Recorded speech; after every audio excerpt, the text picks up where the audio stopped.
안녕하세요. 파이오니어 커피 정다운입니다. 요즘 커피 업계에서 자주 거론되는 말이 있습니다. 바로 지속 가능성인데요. 지구온난화로 지구 기온이 점차 상승하고 있고, 그 결과로 아라비카 커피 생산이 감소할 거라는 연구 결과들이 다수 있습니다. 이에 대응하기 위해서 상승하는 온도를 조금이라도 늦추려는 움직임이 있고, 미래 기후에 적응하는 전략들이 필요합니다.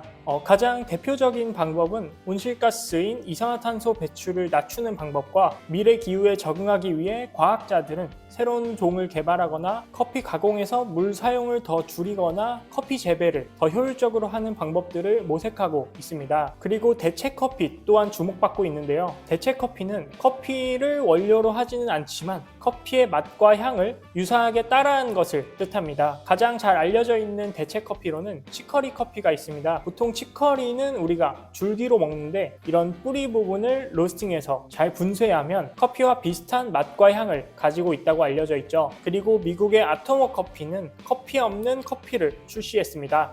이 커피의 성분을 보면 커피 대신 대추씨, 라몬씨, 해바라기씨, 그리고 콩 단백질이나 레몬, 베이킹소다 같은 것들이 들어있는데요. 여기서 베이킹소다와 레몬 덕에 크레마가 형성되는 것으로 보입니다. 대체 커피 시장은 앞으로도 쭉 커질 텐데, 다양한 향미를 즐기는 스페셜티 커피 소비자들에게는 약간 아쉬움이 남지 않을까 싶습니다. 그리고 생각지도 못했던 방법이 있습니다. 바로 실험실에서 배양한 커피인데요. 이 커피는 랩 그로운 커피 또는 세포 배양 커피로 알려져 있습니다. 커피를 조직 배양한 후에 그 세포 덩어리를 떼내서 로스팅한 후 커피를 내렸습니다. 먼저 짧게 조직 배양에 대해 설명하자면, 식물체는 전형 성능이라는 특징으로 인해 잎이나 다른 기관에서 하나의 완전한 식물체가 될 수 있습니다. 커피 잎을 잘 소독한 후에 영양소가 있는 배지에 식물 호르몬 등을 첨가해서 일정 시간이 지나면 이렇게 옆에 작은 덩어리들이 보이죠. 이 덩어리들을 캘러스라고 부릅니다.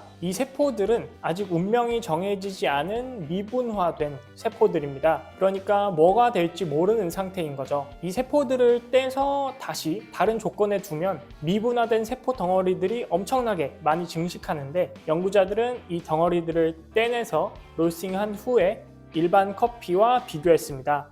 다른 대체 커피는 커피가 아닌 물질로 만들었지만, 이 배양 커피는 커피에서 유래됐기 때문에 커피와 성분이 얼추 비슷합니다. 생두와 배양 커피의 플로로제닉 산과 페놀류를 비교해보면 조금 비슷하죠. 그리고 심지어 카페인은 배양 커피에서 더 낮습니다. 아무튼 테스터들이 맛을 한번 봤는데요. 로스팅하지 않은 배양 커피와 로스팅한 배양 커피, 그리고 일반 커피와 치커리 커피를 비교했습니다. 먼저 로스팅하지 않은 배양 커피, 그러니까 세포 덩어리들은 어떤 볶인 향이나 커피 특유의 향 대신 꿀이나 허브 같은 향미를 느꼈다고 합니다. 로스팅한 배양 커피는 로스티드 향, 캐러멜 향, 탄 향 등을 주로 느꼈는데요. 일반 다크 로스팅과 로스티드 배양 커피를 비교하자면 쓴 향과 캐러멜 향, 스모키 향이 로스티드 배양 커피에서 훨씬 높았습니다. 비교하기 쉽게 다음 그림으로 한번 보겠습니다. 향미는 파란색, 커피는 초록색입니다. 향미와 커피가 서로 붙어 있을수록 관계가 더 가깝다라고 쉽게 봐주시면 됩니다.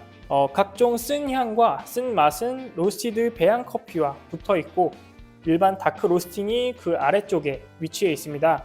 로스팅하지 않은 배양 커피는 왼쪽에 따로 있죠. 그리고 커피는 향이 전부입니다. 우리가 약배전 커피에서 산미를 과일스럽다 또는 꽃향이 난다라고 느낄 수 있는 것도 바로 이 향 때문인데요. 이런 향들을 우리는 휘발성 유기화합물이라고 부릅니다. 그래서 다음 로스티드 배양 커피와 일반 다크 로스팅 커피의 휘발성 향기 화합물들을 비교해 봤는데요. 정말 많은 화합물들이 배양 커피에선 존재하지 않았습니다. 자, 여기서 향미 성분들의 차이가 왜 발생하냐면, 배양 커피는 커피에서 유래되었지만 미분화된 일종의 세포 덩어리이고, 우리가 마시는 일반 커피는 분화된 커피 씨앗이기 때문입니다. 미분화된 세포 덩어리와 분화된 잎, 뿌리, 열매 등은 대사 물질들이 다릅니다. 따라서 미분화된 세포가 이렇게 운명이 정해지면 대사물질들이 완전히 달라지죠. 따라서 세포 덩어리와 씨앗에서 공통적으로 클로로제닉산이나 카페인 같은 물질들이 있다고 하더라도 씨앗이 가지는 특유의 화합물들은 세포에서 존재하지 않을 수도 있고 탄수화물이나 지방, 단백질 같은 성분들의 함량 차이 때문에 로스팅 이후 관능 평가와 성분 함량이 완전히 달라지게 되는 것이죠. 우리가 커피를 마시는 이유는 단순히 카페인의 그 기능성을 바라는 것뿐만 아니라 취미와 취향을 만족시키기 위함입니다. 특히 스페셜티 커피가 더 그러하죠. 이번 대체 커피는